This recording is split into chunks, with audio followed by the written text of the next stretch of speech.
Et là, on va retrouver en direct de Paris notre invité, le père Patrick Desbois, auteur d'un livre qui s'appelle La fabrique des terroristes et qui sortira en septembre chez Fayard. Père Patrick Desbois, vous employez vous-même le terme génocide. Pour quelle raison? Qu'est-ce qui caractérise un génocide?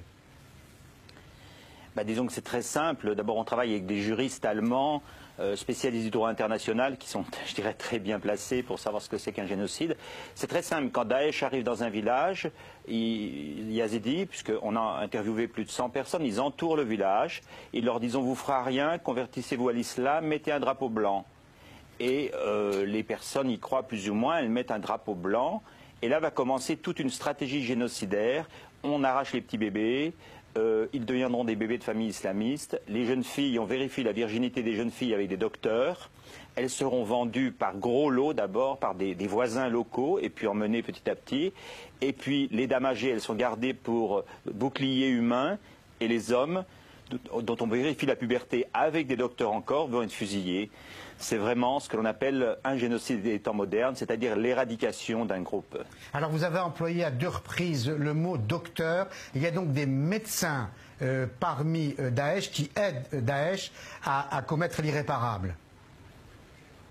Tout au long du système de Daesh, il y a des docteurs. Il y a des femmes qui parlent kurde et arabe, on ne sait pas qui elles sont puisqu'elles ont le niqab, qui emmènent chaque fille qui se prétend mère de famille pour vérifier la virginité devant toute la famille, imaginez. Il y a des docteurs qui entrent dans les prisons et qui droguent les femmes pour qu'elles ne se rendent pas trop compte des viols. Et en plus, certains hommes qui achètent des femmes les emmènent à l'hôpital pour qu'elles soient violées sous anesthésie. Il y a des docteurs absolument à toutes les étapes. Alors, des hommes exécutés, les jeunes femmes vendues même à plusieurs reprises, des enfants drogués et enrôlés pour devenir de futurs combattants, la présence de médecins. On voit bien que ce ne sont pas simplement des pulsions meurtrières d'hommes complètement tordus, mais une volonté d'extermination théorisée et appliquée. Ah oui, c'est un génocide qui est encastré dans les lois de l'islam radical. Tout est justifié.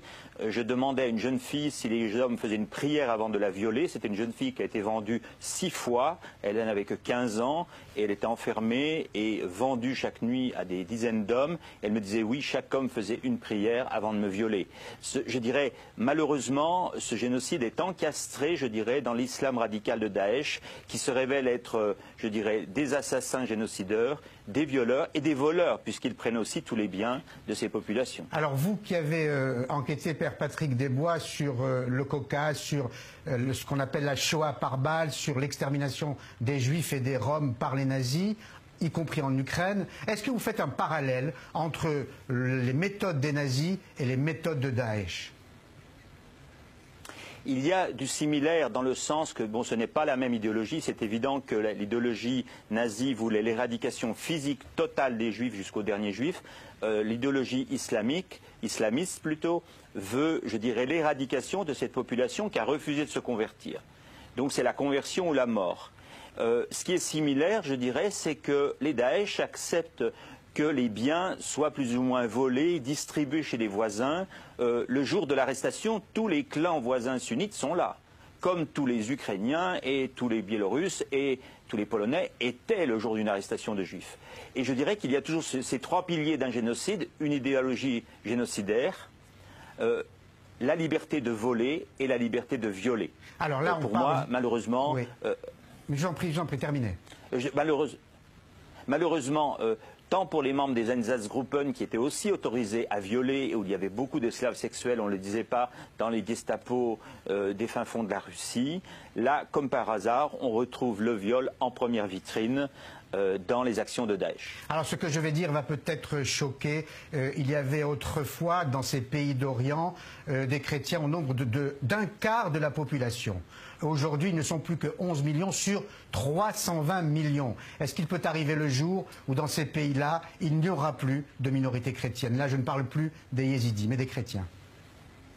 Ah oui, bien sûr que le plan de l'islam radical, de toute façon, les familles chrétiennes sont considérées comme des dhimmis. On leur donne le choix de payer une taxe souvent qu'ils ne peuvent pas payer. J'ai rencontré une famille très pauvre qui m'a dit, on s'était dit on va se convertir à l'islam, on fera comme si, et puis voilà, ils vont partir. Donc ils ont dit on se convertit à l'islam et les Daesh sont partis. Et le lendemain, un Daesh est venu, il dit maintenant je veux marier ta fille de 9 ans. Et ils ont dit on a compris qu'on devait partir dans la nuit. Donc en fait, les chrétiens ne peuvent pas vivre en terre où l'islam radical règne. Et il est clair qu'actuellement, dans une grande partie de l'Irak et de la Syrie, je dirais, c'est pas Julian Frey, c'est Christian Frey. C'est absolument terrible parce que j'ai dit que vous meniez un combat inlassable. Je sais que vous alertez les institutions onusiennes, les institutions européennes, mais tout de même, si l'on devait observer l'humeur du monde actuellement, on pourrait dire que vraiment il y a un silence très coupable, quoi. Ben, disons que c'est comme en 1942, c'est-à-dire à partir du moment où ça ne vous touche pas, vous savez que vous n'êtes pas yazidi, que vous n'êtes pas chrétien, que vous ne vivez pas en Irak, c'est bien triste, mais enfin, il faut aller à la plage, il faut aller se baigner, il faut s'occuper de ses enfants. Je dirais, l'indifférence est la même.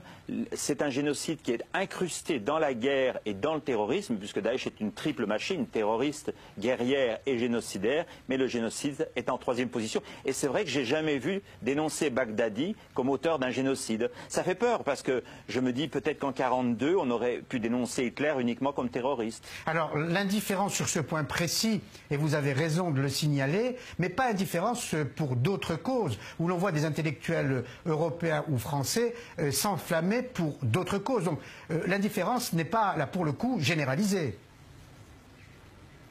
Non, mais je dirais quand même, ce génocide qui est en pleine vue, les Daesh émettent des vidéos tous les jours, quand ils coupent la tête de quelqu'un, quand ils crucifient quelqu'un sur la place Al-Naïma à Raqqa. Encore hier, 3 Français ont émis une vidéo disant qu'ils vont attaquer la France, etc.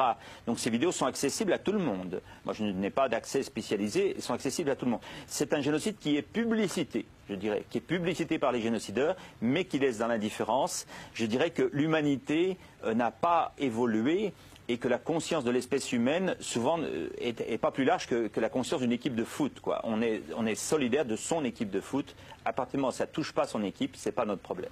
Merci beaucoup, Père Patrick Desbois. J'essaye à mon niveau de réveiller l'opinion publique, parce que si, comme j'ai dit à l'ONU, un génocide, je ne veux plus qu'un génocide serve à faire des musées et des mémoriaux. Un génocide, c'est fait pour être arrêté. Et vous le faites avec courage et persévérance. Merci, Père Patrick Desbois, pour ce témoignage. On, évidemment, guettera à la sortie de votre livre en septembre et je ne manquerai pas de vous réinviter de nouveau. Merci encore.